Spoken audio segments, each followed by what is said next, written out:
Y quiero pedirles que nos pongamos de pie. Vamos a honrar la palabra de Dios poniéndonos de pie. Y vamos a abrirla en el capítulo 11 de la carta a los Hebreos. Capítulo 11 de Hebreos. Si tú es una de las primeras veces que vienes o es la primera vez y no traes tu Biblia, puedes tomar una prestada en la mesa que está ahí a la entrada. Así que vamos a abrir todos la palabra de Dios en el versículo 19 y vamos a leer hasta el 22. Y dice estas palabras: Él, Abraham, consideró que Dios era poderoso para levantar aún de entre los muertos, de donde también en sentido figurado lo volvió a recibir.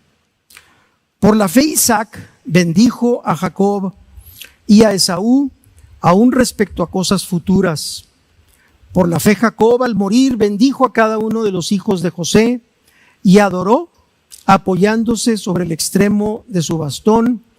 Por la fe José al morir mencionó el éxodo de los israelitas y dio instrucciones acerca de sus huesos. Vamos a orar. Padre, te damos el honor, te damos toda la gloria en nuestras vidas.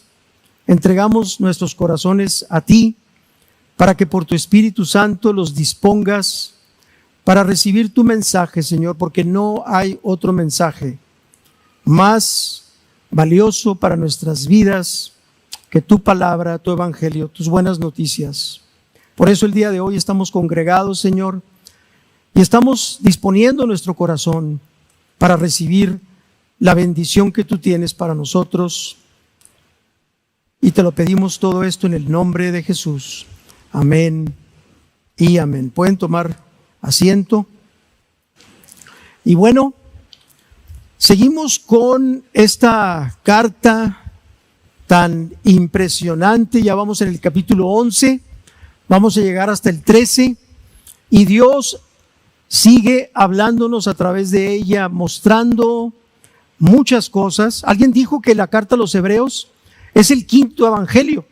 Hay 4 evangelios: Mateo, Marcos, Lucas y Juan, pero alguien ha dicho que quizás la carta a los Hebreos es el quinto, por lo siguiente: no solo porque le da toda la gloria a Cristo, sino porque desde su perspectiva personal como persona, sino también por su obra redentora por nosotros y por nuestra salvación.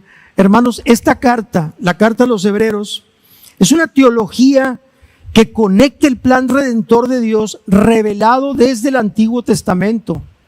De hecho, desde el libro de Génesis está la gracia de Dios alcanzando a los hombres perdidos hasta su manifestación en Cristo en el Nuevo Testamento.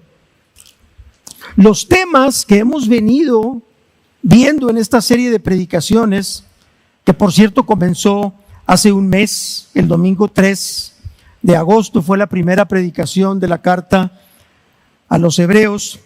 Todos estos temas resaltan la hermosura, ¿sí?, la belleza, la excelencia del sacrificio expiatorio de Cristo. Por eso cuando alguien dice que ya le cambiemos de tema, toda la carta a los Hebreos, especialmente los primeros 10 capítulos, no hablan de otra cosa. ¿Podrá haber algo más grande, hermanos, que la gloria de Cristo manifestada en ese sacrificio? No. Y la gloria de Cristo queda puesta en evidencia con el trasfondo del sistema de sacrificios que el pueblo de Dios había practicado por siglos y que no eran más que sombra de lo que había de venir. Y lo que había de venir es Cristo.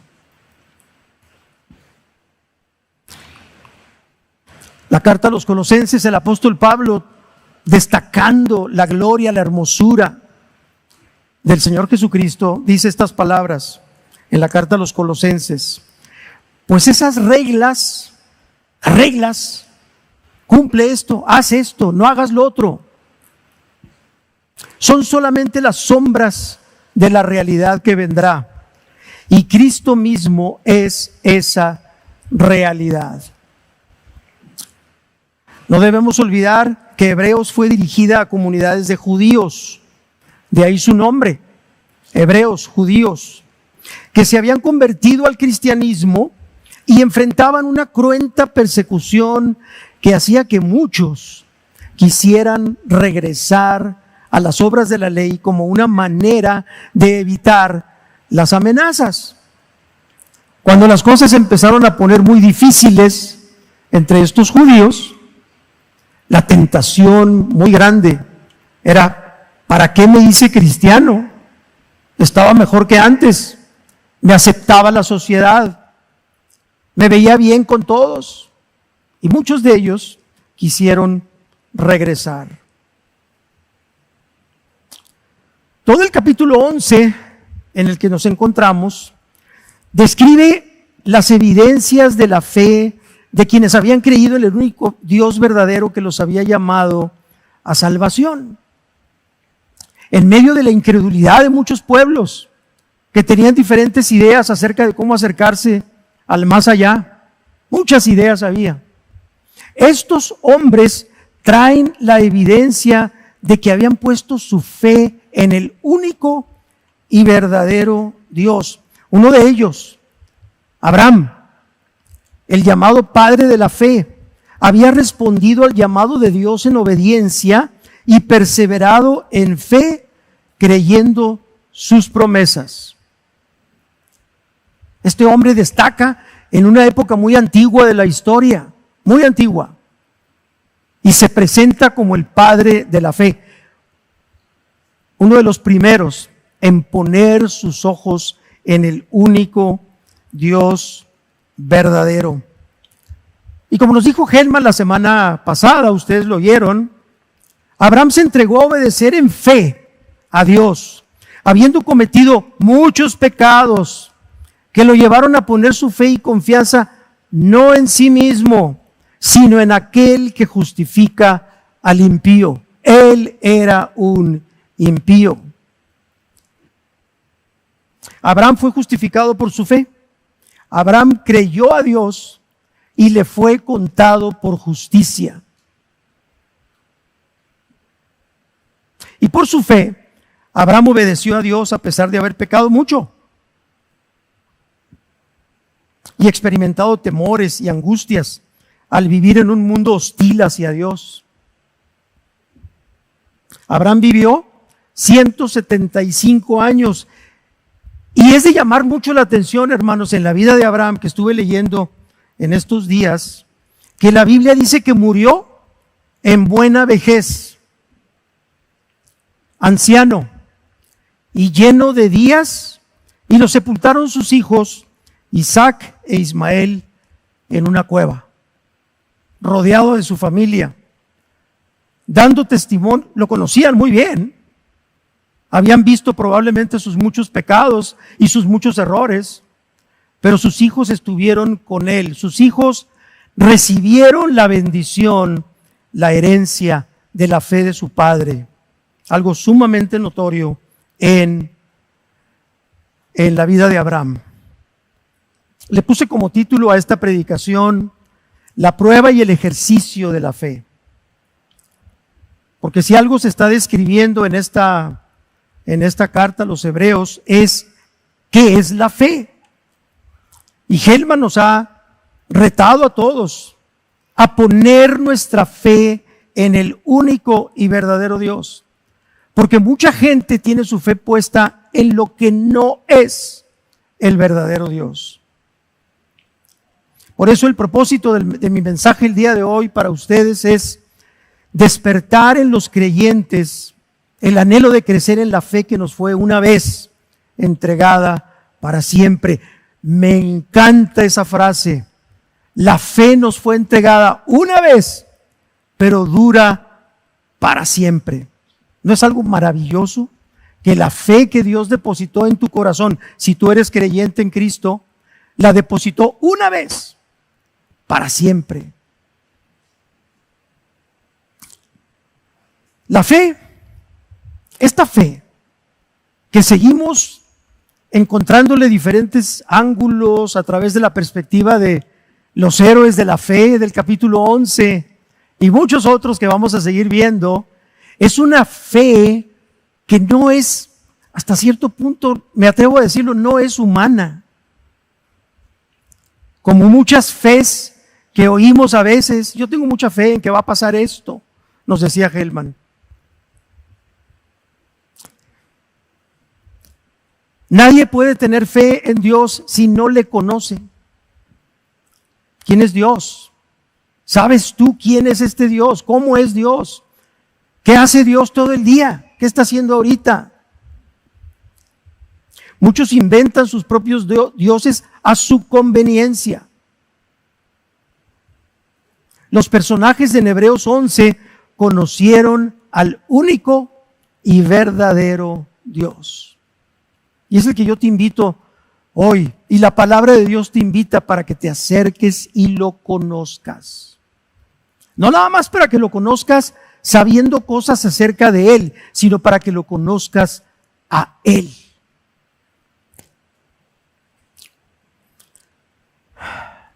Les voy a pedir que vayamos en sus Biblias. ¿Todos tienen Biblia? Y si no tienes Biblia, allá hay unas atrás. Quiero que lo veas esto en la misma palabra de Dios.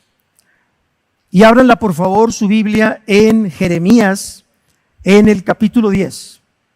Jeremías, capítulo 10. Y lo que vamos a ver en este capítulo, en esta porción de Jeremías, es lo grave, y quiero hacer esa advertencia hoy, lo grave de inventar deidades, de inventar otros dioses. Es algo muy serio. Las naciones que estaban alrededor de Israel, del pueblo de Dios, tenían esa costumbre. Inventaban deidades de todo. Y ponían su fe en esas cosas. Váyanse por favor en el capítulo 10 de Jeremías. Vamos a ver lo que le habla el profeta al pueblo de Dios, que había puesto su confianza en estos ídolos acerca de la severidad de su pecado. Fíjense cómo lo describe. Porque las costumbres de los pueblos son vanidad, pues un leño del bosque es cortado, lo trabajan las manos de un artífice con el cincel, con plata y oro lo adornan, con clavos y martillos lo aseguran para que no se mueva. Vean ustedes a un Dios al que hay que ponerlo en un pedazo de madera y luego para que no se mueva. A veces así queremos que sea nuestro Dios, que no se mueva, que esté ahí fijo para que haga lo que yo quiero. Como los espantapájaros de un pepinar, sus ídolos no hablan, tienen que ser transportados porque no andan. No les tengan miedo, porque no pueden hacer ningún mal, ni tampoco hacer bien alguno. No hay nadie como tú, oh Señor. Grande eres tú y grande es tu nombre en poderío. ¿Quién no te temerá, oh Rey de las naciones? Porque esto se te debe. Porque entre todos los sabios de las naciones y en todos sus reinos no hay nadie como tú. Pero ellos aún son torpes y necios en su enseñanza de vanidades, pues su ídolo es un leño. Plata laminada es traída de Tarsis y oro de Ufaz. Ese ídolo es obra de un artífice y de las manos de un orfebre. Su vestido es de violeta y púrpura, todo ello obra de peritos, pero el Señor es el Dios verdadero. Él es el Dios vivo y el Rey eterno. Ante su enojo tiembla la tierra y las naciones son impotentes ante su indignación. Hermanos, este es el Dios al que Abraham, por la fe que Abraham puso en este Dios, La prueba de la fe de Abraham. La prueba de la fe de Abraham fue que estuvo dispuesto de corazón a entregarle a Dios todo lo que tenía, incluyendo al hijo de la promesa que había recibido por fe. Entregó todo.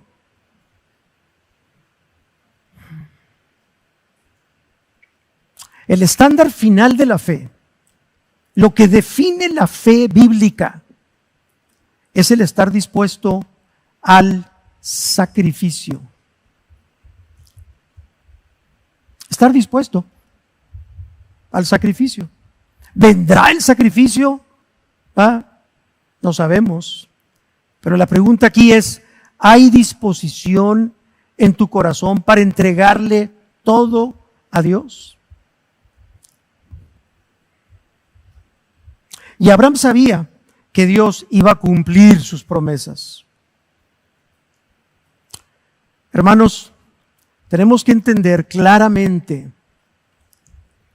que existe un solo Dios vivo y verdadero, quien es infinito en su ser, poder y perfecciones. Él es supremamente poderoso para llevar a cabo su santa y perfecta voluntad. Nada sucede en esta tierra que Dios no lo permita. Como dijo un famoso teólogo holandés del siglo pasado, no existe un centímetro cuadrado en todo el universo sobre el cual este Dios, el Dios vivo, no pueda decir, es mío. Dios tiene la posesión absoluta de todo lo que existe. Pero su pueblo que tiene fe en Él se caracteriza porque le entregan todo lo que ya es de Él. Gobierna sobre su creación con absoluto dominio, justicia, sabiduría y amor. Dice el capítulo 3 del libro de Efesios, y aquel que es poderoso para hacer todo mucho más abundantemente de lo que pedimos o entendemos, según el poder que obra en nosotros. Dios, el poder de Dios, hermanos, es infinito y no está limitado a hacer solo lo que ya ha hecho, dice Wayne Grudem, un teólogo. Dios puede hacer mucho más de lo que hace, pero hace lo que hace. Ese es el Dios en el que nosotros creemos. Ese es el Dios que en Hebreos 11 estamos viendo cómo fueron las vidas de los que pusieron completamente su confianza, su fe en Él. Por eso, en esta ocasión, tomé la decisión de poner las preguntas de aplicación insertadas en el mismo texto del sermón, porque creo que es importante, hermanos, que nos acerquemos a Dios entendiendo cómo es Él, quién es Él, qué hace Él. Pregunta de aplicación número 1, para que ustedes ahí en sus notas, no ahorita, pero si quieren hacerlo después. Puse esta pregunta: ¿te maravilla la omnipotencia de Dios? Omnipotencia quiere decir que todo lo puede. No hay una sola cosa que Él no pueda hacer. ¿Consideras este atributo de Dios y te anima a vivir en fe? Si ustedes se fijaron en el versículo 19 de Hebreos 11, aparece clarito que Abraham consideró a este Dios todopoderoso. La fe, hermanos, emana de un conocimiento de este Dios todopoderoso. No hay nada que se le oponga. Todo lo controla Él, y por eso dice en Hebreos capítulo 11, versículo 19, Él consideró que Dios era poderoso para levantar aún de entre los muertos de donde también en sentido figurado lo volvió a recibir. Acuérdense lo que pasó. Iba a llevar a su hijo al sacrificio. Y yo no sé, no puedo pensar lo que este hombre iba pensando en su corazón. Tal vez le dijo a Dios: Señor, pero si tú dijiste, tú hablaste acerca de este hijo. Y Dios tenía algo ahí enseguida. E Isaac fue salvado de la muerte. Dios va a cumplir sus promesas. Dios no falla, no puede fallar en cumplir todo lo que ha dicho que va a hacer, porque Él hace lo que le place. No está obligado a nada. Si tú conoces a Cristo por la fe que Él depositó en ti, dale siempre gracias todos los días, porque soberanamente Él depositó esta fe en tu corazón, como lo hizo en el mío. Una vez y para siempre. ¿Te maravilla esto? ¿Consideras esto? ¿Y esto te anima a vivir en fe? Y esto me llevó a pensar en eso que se llama la batalla de la fe. Y algo que está implícito en estos 3 versículos, hermanos, es el hecho glorioso de que esta fe bendice a quienes la reciben y luego la pasan incuestionablemente a las siguientes generaciones. La fe es una batalla y la peleamos diariamente. Ahora ustedes preguntarán, si ya nos la dio una vez y para siempre, entonces ¿por qué tenemos que desear pasársela a nuestros hijos y a los hijos de nuestros hijos? Respuesta: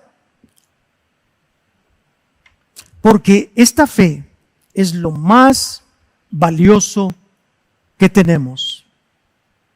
Es lo más valioso. ¿Quieren comprobarlo? Vamos a Primera de Pedro, ahí en sus Biblias. Primera de Pedro, capítulo 1.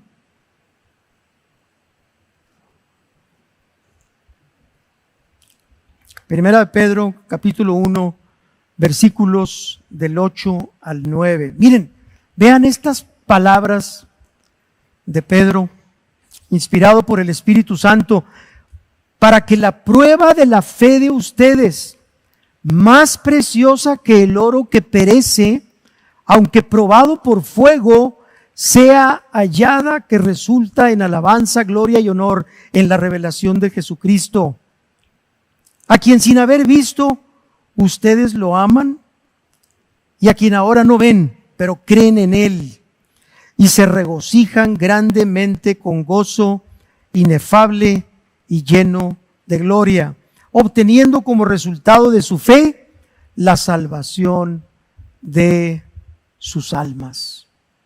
¿No es esto maravilloso, hermoso, que Dios haya depositado esta fe en la obra completa de Cristo en la cruz? Y una pregunta que te tengo, aunque no está ahí en las notas, pero una pregunta es: ¿aprecias tú este regalo, esta fe que tienes? Que, como leímos ahorita, el resultado de esa fe es que tu alma será salvada por completo, tu vida completa, para toda la eternidad. En los tiempos bíblicos, hermanos, en los tiempos de Abraham y de Isaac y de Jacob y todos estos héroes de la fe, las promesas de Dios eran heredadas a los hijos de una manera muy especial. De una manera muy especial, los papás, claro que también les dejaban otras cosas, propiedades, terrenos, tierras, dinero, riquezas, pero les heredaban a los hijos la fe. Y esa fe impactaba generaciones. La fe en las promesas de Dios era la herencia más valiosa que un padre le podía dejar a sus hijos. Hoy en día muchos padres valoran más las posesiones materiales, la fama, la educación, el dinero que le puedan dejar a sus hijos. En estos pasajes y en muchos otros en el Antiguo Testamento, ustedes van a ver que los padres tenían una preocupación bendita de pasar la fe en el único y verdadero Dios a sus hijos.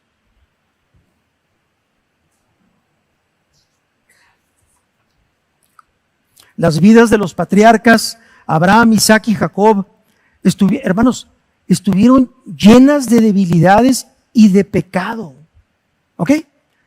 Si alguno de ustedes piensa que el pecado, el pasado, lo que hice yo, es que yo estoy muy lejos de Dios, por eso no me acerco con Él, porque qué mal me va a ver. Hermanos, vean del capítulo 25 al capítulo 50 de Génesis, las historias de estos tremendos, como dice Hellman. Y se van a sorprender de que no hay excusa para acercarnos a este increíble Dios, el único y verdadero Dios. Pero fue la fe de Abraham en aquel que justifica al impío, la que lo sostuvo en medio de todo ello. Miren, sería muy largo, son muchos capítulos, no puedo hacerlo, sería larguísimo y las historias están llenas de tragedias y de problemas. Les voy a mencionar algunas cosas, muy brevemente. Vean los detalles del 25 al 50 en Génesis, de la vida de este tremendo de Isaac. En Génesis 26, no lo vean, se los voy a platicar. En Génesis 26, Isaac, el hijo de la promesa, el que había sido librado de la muerte, porque lo iban a llevar al sacrificio por parte de su propio papá, temiendo por su vida, lo asaltaban temores a Isaac y poniendo en peligro la vida de su esposa Rebeca. Tenía miedo de su propia vida, se quiso proteger él, echando literalmente a Rebeca a que le pasara lo que le pasara. Y dijo que ella era su hermana, pensando salvarla. Así, de la misma manera, Isaac vuelve a repetir el mismo error de su padre, Abraham. ¿Se acuerdan? Helman lo mencionó la vez pasada. Abraham hizo exactamente lo mismo. Mintió. Ahora, ¿cuántas mentiras más habrán dicho estos tremendos en sus vidas?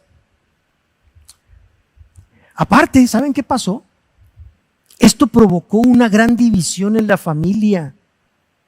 La familia de Isaac y sus descendientes tuvieron muchos problemas entre ellos por el pecado de su padre. ¿Quieren ver más? En Génesis 25 es evidente que Isaac tenía preferencia por su hijo Esaú. Ah, no, sí. Como en todas las casas. Bueno, no, aquí no hay muchas de esas. Pero hay preferidos. Es que prefieres más. Yo he procurado no tener preferidos en mi casa a ninguno de mis dos hijos, pero entre ellos de repente me lo han dicho. Es que tú prefieres más a Memo. Y el otro dice lo mismo. En Génesis 25 es evidente que Isaac tenía preferencia por Esaú. Acuérdense que Esaú era el mayor. Mientras que Rebeca, la esposa, tenía su otro preferido, que era Jacob. Esto provocó una gran división en la familia. Génesis 27, más todavía, y hay más. Isaac ignora la voluntad de Dios en el sentido de que el mayor serviría al menor. Acuérdense que Dios ya le había dicho que el menor iba a servir al mayor. desde el vientre de su madre. Y trata de bendecir a Esaú en secreto. Escuchen esto, hermanos. Esto está para dar risa, pero también para tomar muy en serio la condición del corazón de estos hombres. Hizo una tranza con su hermano. Esto hace que Rebeca y Jacob planeen un engaño para recibir la bendición. Dios obró a través de todo ello. Y Jacob recibió la bendición aprovechando la ceguera de su padre.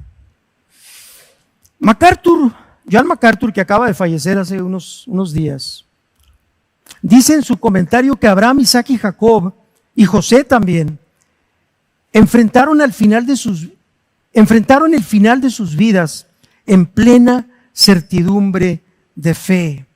Cualquiera que hayan sido los altibajos de sus vidas, estos héroes de la fe dejaron este mundo y esta vida deleitándose bajo la luz de la verdadera fe. Y esto nos pone a pensar a todos. En nuestros últimos días, por muy joven que tú seas, es bueno que tú vayas pensando cómo vamos a terminar. Ahora, la pregunta que mucha gente se hace, y si nos vamos con el rey David, ni para qué les cuento. Porque la pregunta que se queda en el fondo siempre es, bueno, ¿y estos qué merecimiento tuvieron para haber sido admitidos, no nomás en la Biblia, sino para haber sido admitidos en el Salón de la Fama? Caray. Hermanos, la respuesta es muy sencilla. Por su fe. Vamos a ver a Jacob, la otra figura que aparece aquí también. Otro, terrible. Me gusta mucho esa palabra de Hellman. Terrible. ¿Cuáles fueron los méritos de Jacob? ¿Por qué Jacob está en esta lista? Que a lo mejor algunos pudiéramos haber pensado. Es que una vez me hicieron un comentario, déjenme decirles esto porque está viniendo a mi memoria ahorita, un comentario que me hicieron hace años. Una persona de la iglesia en donde nos congregábamos. Estábamos en una reunión así muy grande como esta y de repente entró una persona, X persona. Y me llama tanto la atención, era una persona que pudiéramos llamar indeseable, no bien vista por la gente, tal vez despreciable. Y me acuerdo tanto el comentario que hizo esta persona.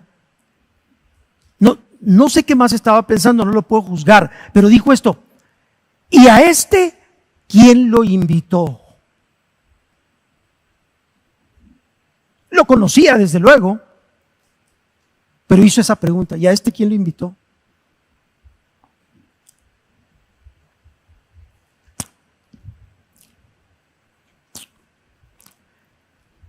Y yo a veces me pregunto, y yo creo que tú te debes de preguntar, ¿y a mí quién me invitó? ¿Cuáles fueron los méritos de Jacob? Vamos a ver algunos de las medallas de Jacob. Jacob se hizo pasar por su hermano mayor Esaú, aprovechando la vejez y la ceguera de su papá. Isaac ya estaba cieguito, estaba muy viejito y no veía. Toda una trama, una tranza para heredar la bendición.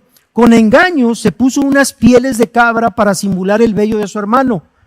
Parece ser que Esaú, no parece, la Biblia dice que era muy velludo, peludo. Y en aquellos tiempos se acostumbraba que los papás daban la bendición en sus últimas horas a sus hijos, imponiendo las manos sobre ellos. Pero como Isaac estaba ciego, o ya casi ciego, Jacob hizo una tranza. Se puso unas pieles de cabra para simular el vello de su hermano. Suplantó a su hermano. Y todo esto lo hizo confabulándose con su mamá, con Rebeca. Le compró la primogenitura a Esaú por un plato de lentejas. Esto ya había pasado antes entre Esaú y Jacob. La bendición de la primogenitura le tocaba por derecho a Esaú, por ser el mayor. Supo aprovechar un momento de debilidad de su hermano, traía hambre. El hambre es engañosa, hermanos, para apartarnos de Dios. Nuestro bendito Salvador soportó el hambre durante 40 días y 40 noches en su tentación con el enemigo.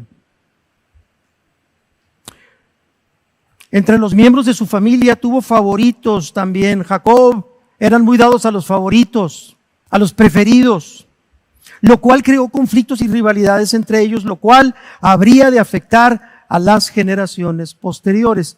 Dices tú, ¿y dónde quedó la fe? Porque entonces fueron puro pecado. Escuchen esto, hermanos. Por eso es tan valiosa nuestra fe. Por eso es lo más valioso que tenemos. No se trata de nosotros, se trata de Él. No se trata de tus méritos.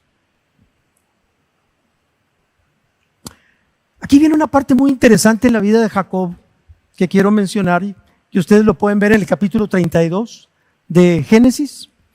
Voy a dar nomás un resumen aquí. ¿Qué pasó con Jacob?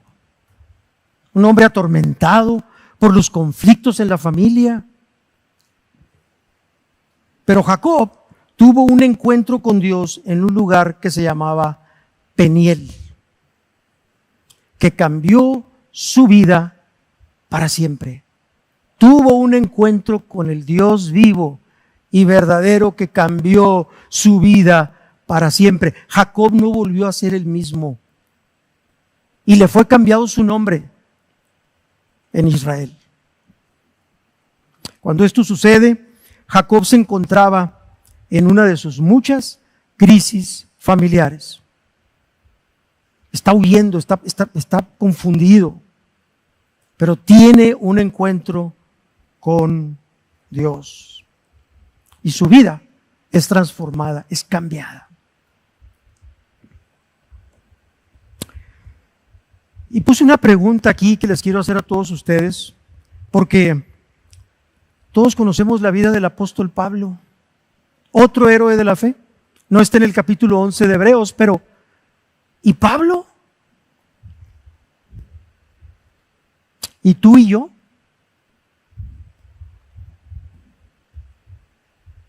Por eso, la palabra de Dios, hermanos, nos llama a continuamente pelear la buena batalla de la fe.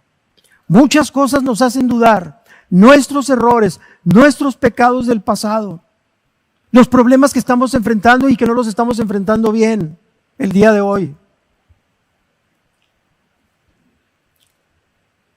Pelea la buena batalla de la fe, echa mano de la vida eterna, a la cual fuiste llamado y de la que hiciste buena profesión en presencia de muchos testigos. ¿En qué descansa tu fe? ¿En tus fracasos o en tus éxitos para presentarte delante de Dios? Primera de Timoteo 6:12, pelea la buena batalla de la fe. Acércate a Él con confianza. No tengas miedo. Esté pasando lo que esté pasando o haya pasado lo que haya pasado.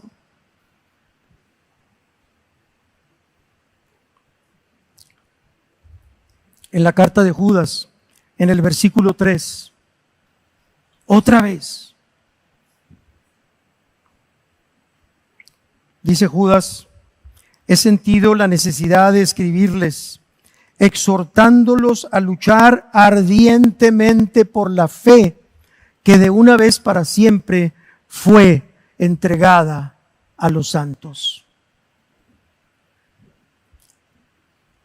Las luchas personales de cada quien son muy diversas, pero todos los que hemos recibido este don de la fe, este regalo, somos llamados por la palabra de Dios a contender ardientemente por esta fe, como lo más precioso que tienes, como lo más hermoso que tengo yo, porque no depende de mí, depende de Él, del único y verdadero Dios. El apóstol Pablo, en la segunda carta a Timoteo, lo mismo: he peleado la buena batalla, he terminado la carrera, he guardado la fe. Pablo está a punto de morir, son sus últimos días probablemente, y él está diciendo literalmente: he guardado la fe. No cometió ningún error Pablo, no había pecado grandemente. Pablo era un sicario de cristianos, había asesinado a gente, había metido a la cárcel a gentes inocentes, había juzgado a los cristianos, los aborrecía. Yo me identifico mucho con Pablo en ese sentido, porque a mí, antes de convertirme, me caían mal los cristianos. Y miren dónde paré.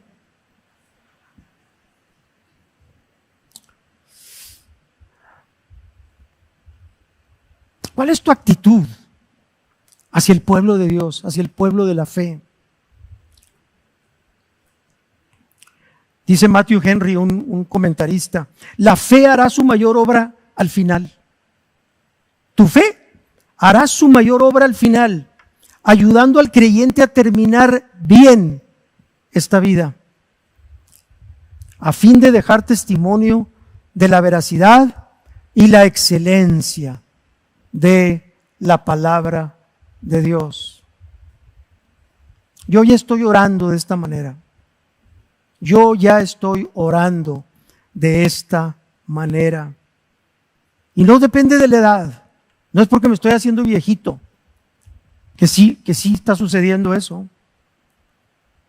Pero es algo por lo que todos, jóvenes, ancianos, debemos orar. Que yo termine bien esta vida para dar testimonio de Él. Por eso, ahí en el segundo espacio, en la segunda aplicación, varias preguntas. El paso del tiempo es inevitable y el día de nuestra partida de este mundo se acerca. Pregunta, llévate esta pregunta el día de hoy: ¿cómo puedes empezar a orar y qué puedes hacer para que tu fe bendiga a las siguientes generaciones? ¿Habrá una manera de orar por esto? ¿Habrá algo que hacer para dejar esta fe como la herencia, como el legado a tus hijos, a tus nietos, a todo lo que siga? ¿Qué puedes hacer para ello?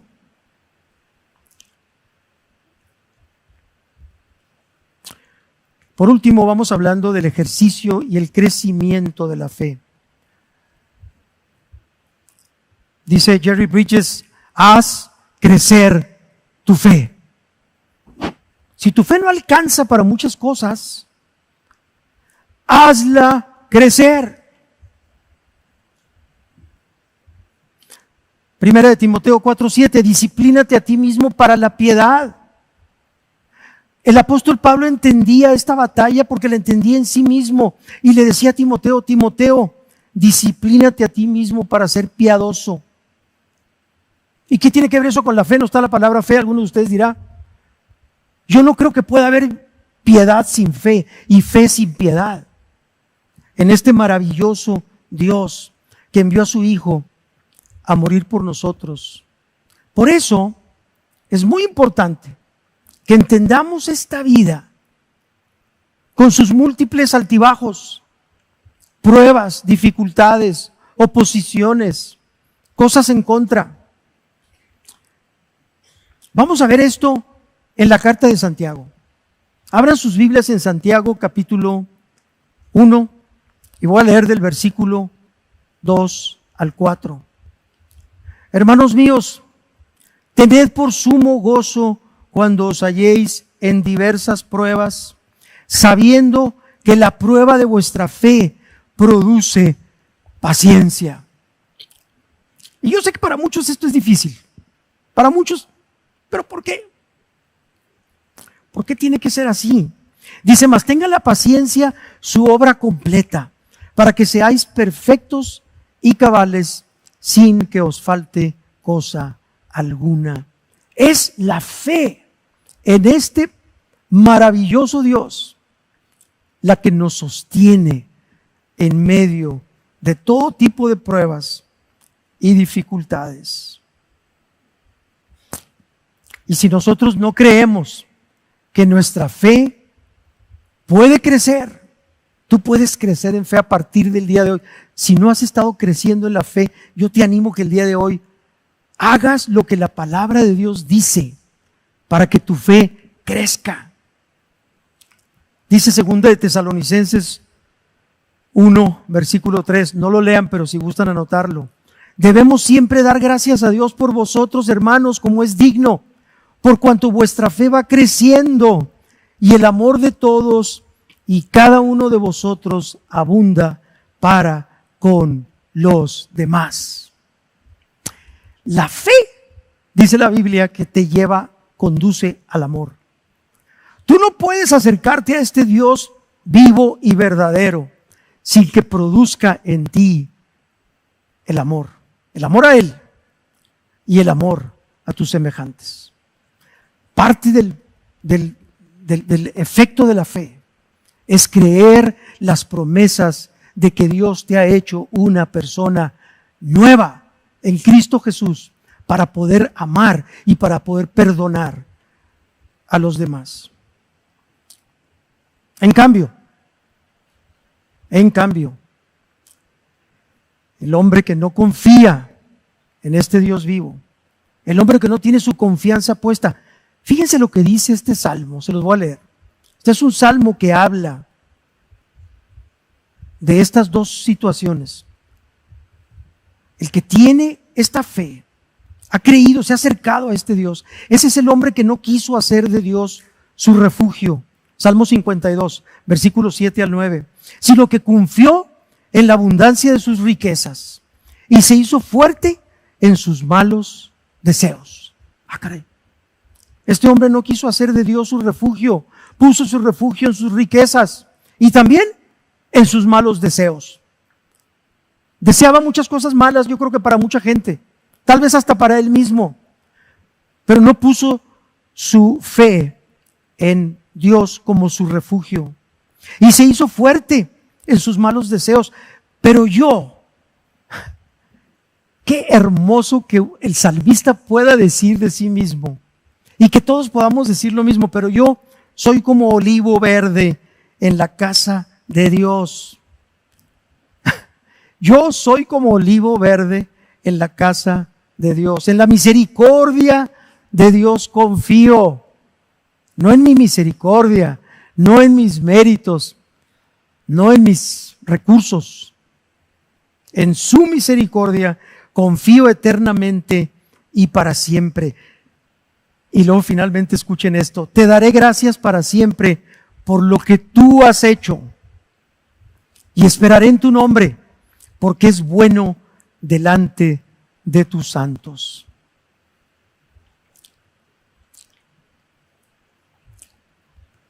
La fe se ejercita buscando a Dios. Estas son palabras del pastor Carlos Contreras en la iglesia en Ciudad Juárez. Fíjense lo que dice Carlos. La fe se ejercita buscando a Dios como auxilio en las dificultades de nuestra vida. Muchas veces, ¿qué es lo primero que hacemos? Nos olvidamos de Él en las dificultades. Dice Carlos, ¿hacia dónde corremos para refugiarnos cuando estamos en problemas? Demuestra dónde está nuestra fe.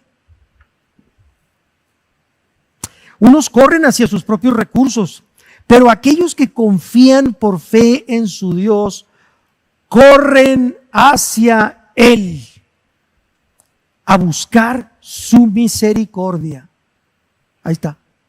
Creo que Carlos lo puso en pocas palabras.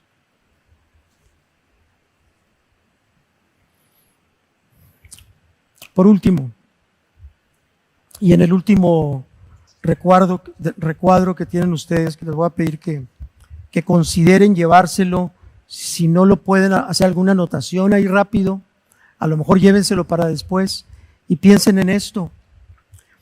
Dice la segunda carta del apóstol Pedro, en el capítulo 1, versículo 5. Por esta razón, también, obrando con toda diligencia, añadan a su fe virtud, a la virtud conocimiento, al conocimiento dominio propio, al dominio propio perseverancia y a la perseverancia piedad. A la piedad fraternidad y a la fraternidad amor. Ahí está. ¿Cómo hago crecer mi fe? Ahí tienes una larga lista de cosas a empezar a buscar. De aquí en adelante. Olvídate del pasado. Fracasos, éxitos. Ante los ojos de Dios.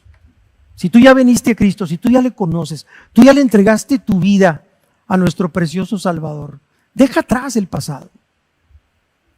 Que no te esté martirizando en el día de hoy. Hay mucho que hacer. Todos los días, en cada momento, en cada circunstancia, en cada dificultad. Por difícil que parezca, búscalo primeramente a Él como el auxilio en las dificultades de tu vida.